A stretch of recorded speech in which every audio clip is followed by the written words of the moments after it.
ఇంకో పక్కన చాలామంది సర్వేలు కూడా మీరు ఫాలో అవుతూ ఉంటారు, కన్ఫ్యూజ్ చేస్తూనే ఉంటారు. తెలుగుదేశం పార్టీ కంటే బెస్ట్గా సర్వేలు చేయించుకునే వాళ్ళు ఎవరు ఉండరని నా నమ్మకం. నేను ఒక్క సర్వే పైన ఆధారపడను. అనునిత్యం అనేక విధాలుగా సమాచారం వస్తూనే ఉంటుంది.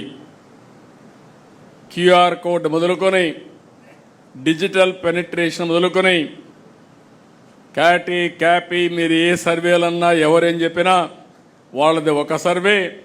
వాళ్ళందరివి కలిసి నేను డేటా అనలిటిక్స్ చేసుకొని ఏది వాస్తవం, క్షేత్రస్థాయిలో ఏమనుకుంటున్నారో రియల్ టైంలో తెప్పిస్తున్నానని చెప్పి కూడా నేను మీకు తెలియజేస్తున్నా.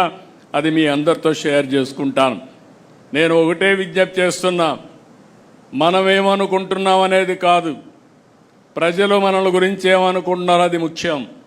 ఒక వ్యక్తి మీద కానీ ఒక ప్రభుత్వం మీద కానీ అది అనునిత్యం కానీ మనం తెప్పించుకోగలిగితే మనం తప్పులు చేయడం మానేస్తాం.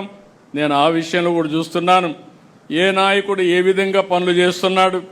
ఒక ఆయన ఎక్కువ బాగా పనులు చేస్తాడు, అంతకంటే ఎక్కువ చెడ్డ పేరు తెచ్చుకుంటాడు. ఒక ఆయన తక్కువ పనులు చేస్తాడు, ఎక్కువ మంచి పేరు తెచ్చుకుంటాడు. ఒక ఆయన చేసిన పని కరెక్ట్గా చెప్పుకోగలుగుతున్నాడు, దానివల్ల ఫలితాలు మెండుగా వస్తున్నాయి. ఇలాంటి డిఫరెంట్ మోడల్స్ ఉన్నాయి. ఈరోజు ప్రభుత్వంలో కానీ పార్టీలో కానీ రెండు పక్కల మీరు ఒకసారి చూస్తే క్షేత్రస్థాయి నుంచి రాష్ట్ర స్థాయి వరకు ఎప్పటికప్పుడు అధ్యయనం చేసి దాన్ని కరెక్ట్ మెజర్స్ కూడా తీసుకుంటున్నాం. నేను మిమ్మల్ని అందరినీ ఒకటే కోరుకుంటున్నా, మళ్ళీ మీరు గెలవాలని. మీరు ఓసారి తెలుగుదేశం పార్టీ ఒక కుటుంబం, బీ క్లియర్.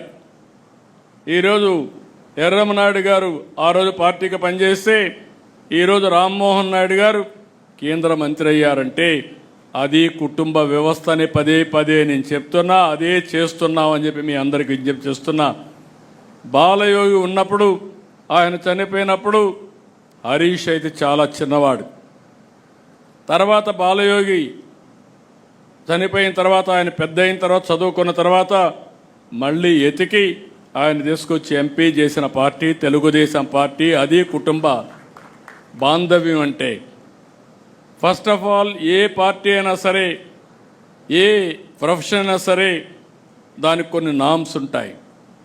అలాంటి ఉన్నప్పుడు ఎవరైతే పార్టీకి సిన్సియర్గా ఉంటారో, ప్రజాసేవకు అంకితమై పనిచేస్తారో అలాంటి కుటుంబాలని గుర్తుపెట్టుకొని ఎక్కడికక్కడ మనం ముందుకు పోవాల్సిన బాధ్యత మన మీద ఉంటుంది.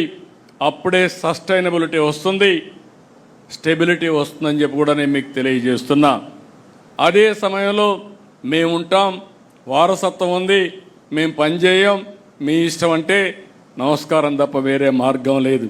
హ్యాండ్ హోల్డింగ్ ఇస్తాం, మిమ్మల్ని గుర్తిస్తాం, గౌరవిస్తాం. అదే సమయంలో దాన్ని నిలబెట్టుకోవాల్సిన బాధ్యత కూడా ఉంటుంది. ఈ విషయం కూడా మీరు గుర్తుపెట్టుకోవాల్సిన అవసరం ఉంది. ఈరోజు మనందరం ఎప్పుడు కూడా ఎన్నికలు లాస్ట్ 1 ఇయరే ఆలోచిస్తూ ఉంటారు.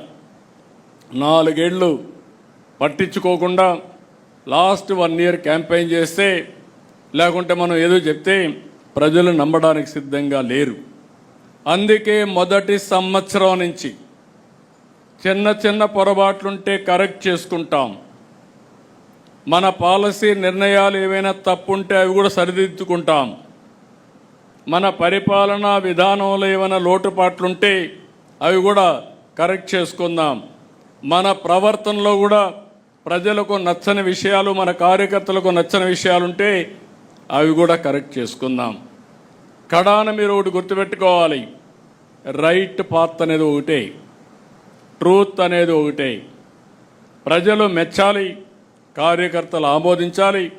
తెలుగుదేశం పార్టీ ఎన్నికలప్పుడు ఏ మెజారిటీ వచ్చిందో దానికంటే అనునిత్యం ఇంకా మెజారిటీ పెంచుకునే విధంగా ప్రజా విశ్వాసాన్ని పెంచుకోవడం కోసం మనం పనిచేస్తున్నామని చెప్పి కూడా నేను మీకు తెలియజేస్తున్నా.